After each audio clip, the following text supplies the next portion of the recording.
لک الحمد یا اللہ، الصلاۃ والسلام علیک یا سیدی یا رسول اللہ، اما بعد فاعوذ باللہ من الشیطان الرجیم، بسم اللہ الرحمن الرحیم۔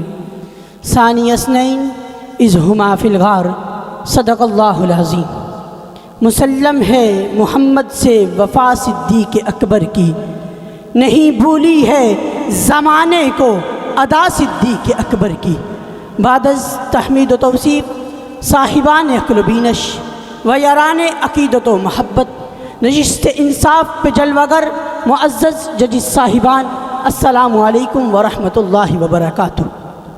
جناب صدر، جس عنوان پہ سخن آرائی کر رہا ہوں وہ ہے صدیق کے لیے خدا کا رسول بس۔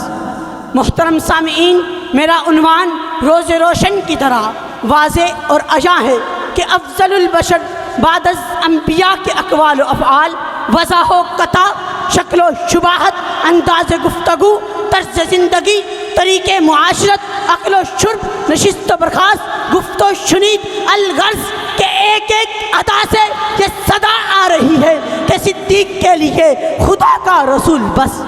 جناب والا صدیق اکبر رزم و بزم، خلوت و جلوت، روز و شب، یسر و عسر، سفر و حضر میں آقا کریم کے روئے رخشاں و تاباں کے رخشندہ انوار سے اپنے قلب و نظر کو منور کرتے رہے اور یہ صدا لگاتے رہے کہ صدیق کے لیے خدا کا رسول بس۔ یہی وجہ ہے کہ جب بھی عشق و محبت کا تذکرہ چڑھتا ہے، جب بھی سوزوروں کی داستان لکھی جاتی ہے تو صدیق اکبر کے عشق مصطفیٰ کا تذکرہ لازماً گفتگو کا حصہ بنتا ہے۔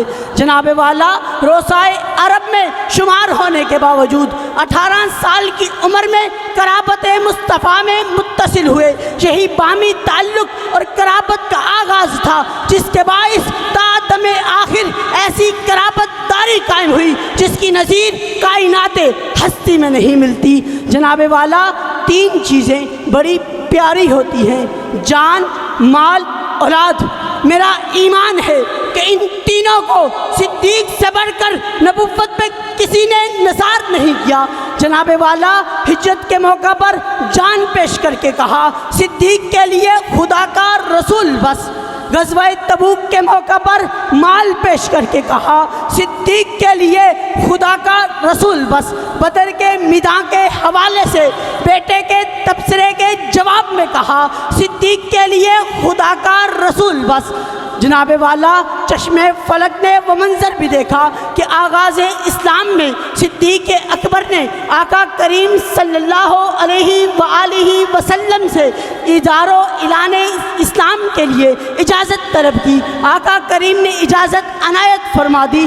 صدیق اکبر لوگوں کو خطبہ دینے کے لیے کھڑے ہوئے تو آقا کریم صلی اللہ علیہ وسلم کی اجازت سے تو مشرکین مکہ نے کھلم کھلا دعوت اسلام دیتے دیکھا تو ان کا خون کھول اٹھا، یہاں تک کہ صدیق اکبر پہ ٹوٹ پڑے۔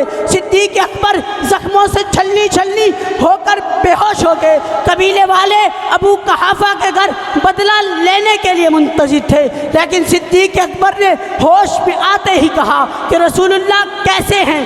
قبیلے والے ناراض ہو کر چلے گئے۔ والدہ کھانے کا کہتی تو صدیق اکبر کہتے رسول اللہ صلی اللہ علیہ وآلہ وسلم کیسے ہیں؟